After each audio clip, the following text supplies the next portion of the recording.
Hello' নমস্কাৰ বন্ধুসকল, আমি গৈ আছোঁ সুবাসনা দত্তৰ প্ৰগ্ৰাম চাবলৈ নলবাৰীত। তো আমি আৰম্ভ কৰিছোঁ অভয়পুৰী, লিংটিচিঙা, বৰপেটা হৈ নলবাৰী যাম। তো আহক আমি ভিডিঅ'টো আৰম্ভ কৰোঁ। আমি আহি পালোঁ লিংটিচিঙা অভয়পুৰী, যিখন আমাৰ আইনৈৰ মাজত ব্ৰিজ আছে। তো সেইখন আমি পাম এতিয়া। মই আজি প্ৰথম আহিছোঁ ইফালেদি, আগতে মই অহা নাই। মোৰ ভাল লাগে চাই।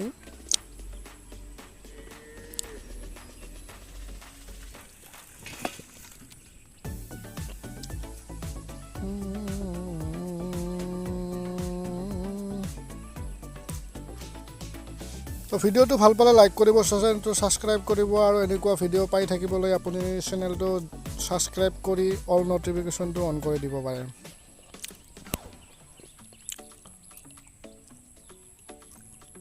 আজি পূৰা ষ্টাফ আমি ভিডিঅ' শ্বুট কৰিব গৈ আছোঁ সুবাসনা দত্ত প্ৰগ্ৰাম। এয়াই হ'ল আইনজীৰ মাজত ব্ৰিজখন। আহি পালোঁ আমি এতিয়া অলপ পিছত ফকৰুদ্দিন নেকি কয়, বৰপেটাৰ যিখন হস্পিটেল আছে, চৰকাৰী হস্পিটেলটো, সেইখন আমি তালৈকে আহি পালোঁ। অলপ আগত আহি পালোঁ, যেতিয়া বৰষুণ দি আছে, তো আমি দোকান এখনত সোমালোঁ। এয়া বৰষুণ দি আছে, অলপ দোকানৰ ভিতৰত আমি ৰখিছোঁ। আমি এতিয়া অলপ ভিডিঅ' কৰিব নোৱাৰিম, তো আপোনালোকক ডাইৰেক্ট দেখালোঁ। মই পানী পৰি আছিল কাৰণে দেখাব পৰা নাই। তো নলবাৰী আহি পালোঁ। আমি আহি পালোঁ ইয়াতে, মানে মেইন জেগাত আহি পালোঁ। ইয়াত বিষ্ণু ৰাভা দিৱসৰ কিবা এটা অনুষ্ঠানত এওঁলোকে ফাংচন পাতিছে। তো আমি তাতে আহি পাই যোগাযোগ কৰিলোঁ। আমি পঞ্চায়তত আছোঁ, নলবাৰী পঞ্চায়তত। তাতে গাড়ী চাড়ি চৈ কিনে আহিলোঁ। আমি দোকানখনত সোমালোঁ, চাহ খাম আমি এতিয়া। ইয়াত মানে কমিটিয়ে যোগাযোগ কৰি দিছে বা দেখাই দিছে, আমি ইয়াতে চাহখিনি খাম। চাহ পানী খোৱাৰ পিছত ডাইৰেক্ট আমি মানে তাতে যাম য'ত অনুষ্ঠানখন হৈ আছে। এয়া মিউজিচিয়ানৰ গাড়ী আহি গ'ল। আমি অলপ পিছত আৰম্ভ কৰিম, কিন্তু ইহঁতৰ মানে ডেন্সৰ যিটো প্ৰগ্ৰাম আছে, এইটো মোটামুটি 11টা প্ৰায় বাজিবই চাগে। তো আমি তেনেকৈ ঘূৰিলোঁ, অলপ দোকান চোকান অলপ চালোঁ। মানুহ ইমান হোৱা নাই আজি, মানে অলপ ৰখি আছে। এয়া চাওক, এখন অত্যাধুনিক কিবা গাড়ীখন সজাইছে আৰু বেলেগ ধৰণৰ লাইটিং কৰি আছে। তো আহক তালৈকে এইবাৰ আপোনালোকক দেখাওঁ মনোৰঞ্জনৰ কাৰণে।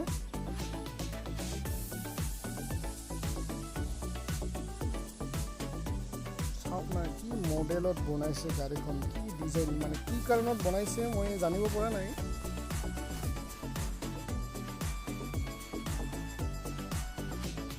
এনে দেখাওঁ আৰু আপোনালোকক। তো ডেন্স চলি আছে। আমাক মানে এই স্কুল কোৰ্টত অলপ ৰখিব দিছে। ইয়াতে মোটামুটি বহুত টাইম ৰখিলোঁ আমি, ভাগৰ লাগি গৈছে, টোপনিও ধৰিছে।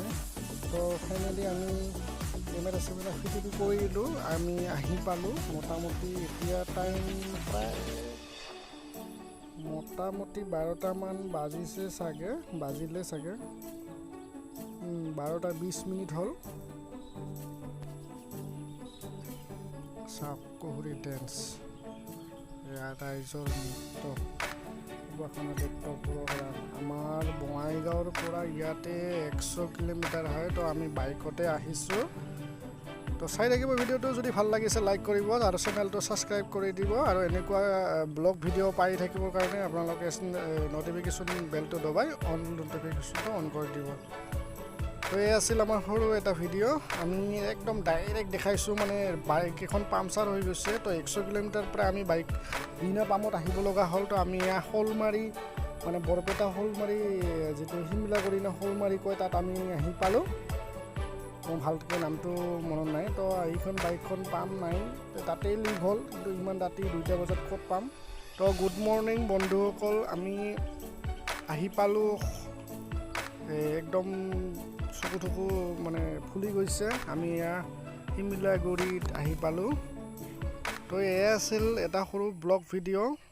তো এইখন ফটোশ্বুট কৰিব খুজিছিলোঁ, কিন্তু ভিডিঅ' হৈ গৈছে। তথাপিতো মই এইটো এড কৰি দিছোঁ। আমি মানে গেৰুকাবাৰী ধাবা এখনত সোমালোঁ। ইয়াতে অলপ চাহ পানী কিবা কিনি খাই যাওঁ আৰু।